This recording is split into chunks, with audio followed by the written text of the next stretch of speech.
Even agencies built for safety have dark days. In fact, as far back as 1925, the FBI lost its very first agent on duty. Special Agent Edwin Shanahan was gunned down in Chicago while trying to arrest a known car thief. That tragic day set the tone for a century of dangers. Over the years, FBI agents have faced everything from surprise ambushes to terror attacks. We'll count down some of the most shocking FBI line-of-duty deaths from the 1970s up to recent times. Each story shows how even highly trained agents can fall victim in unexpected ways. Pine Ridge Reservation ambush, 1975. On June 26, 1975, 2 agents were shot dead in a remote area of South Dakota. Special agents Jack R. Kohler and Ronald A. Williams were attempting to serve arrest warrants on the Pine Ridge Indian Reservation. Suddenly, they came under intense gunfire. Both men were hit at close range and died at the scene. The FBI later identified Leonard Peltier, a militant with a violent history, as the killer. That gunfight lasted only about 10 minutes, but it left 2 officers dead.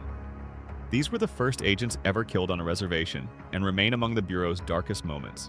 El Centro office shooting, 1979. In 1979, a strange horror struck an FBI office in California. A lone gunman walked into the small El Centro field office on August 9th. He opened fire inside the building, killing 2 agents instantly. They were Special Agents Charles W. Elmore and J. Robert Porter. Both were unarmed and had no warning, just sitting at their desks when the assassin struck. This inside job-style ambush shocked the Bureau. It showed that even agent offices, supposed to be safe workspaces, were not immune. On the very same day, another agent, Johnny Oliver, was fatally shot chasing a fugitive in Ohio. Plane crash near Cincinnati, 1982. Not all FBI deaths came from gunmen. On December 16, 1982, a Bureau plane was on approach to Cincinnati during a cash recovery mission when disaster struck. The small aircraft hit power lines and crashed near Lunken Airport. All on board were killed, 3 FBI special agents and 1 pilot. They were Lee J. Connors, Larry S. Ellington, Thomas T. Hereford, and Michael Lynch. In an instant, 4 families lost loved ones. To this day, it remains the deadliest single accident in FBI history, with 4 agents dying at once.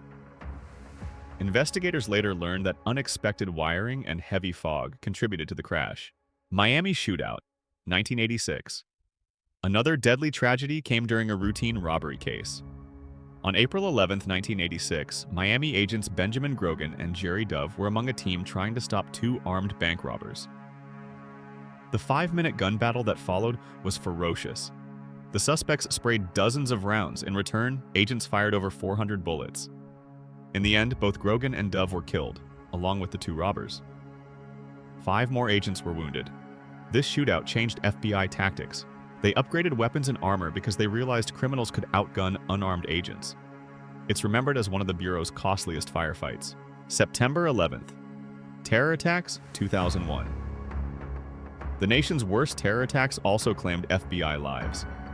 On September 11, 2001, the World Trade Center in New York was hit by hijacked planes.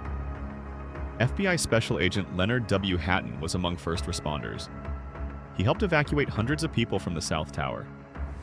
Tragically, he stayed inside longer than anyone else, checking on survivors, and he died when the tower collapsed on top of him.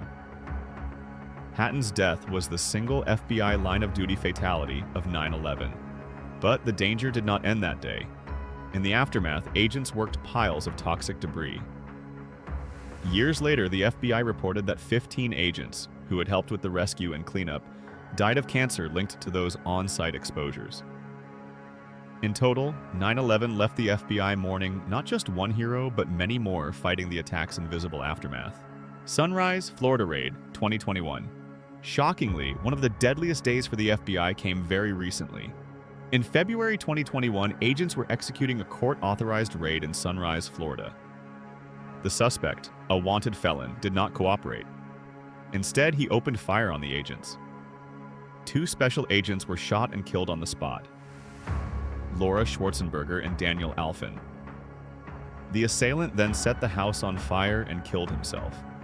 At the time, this was the single deadliest incident for the FBI since 9/11. It was a stark reminder that agents can still fall in violent ambushes even today. In fact, director Christopher Wray said these losses have profoundly affected the Bureau, showing that agents remain vulnerable even after decades of improved tactics. Each of these tragedies had a profound impact on the FBI. They led to changes in training, equipment, and tactics aimed at keeping agents safer.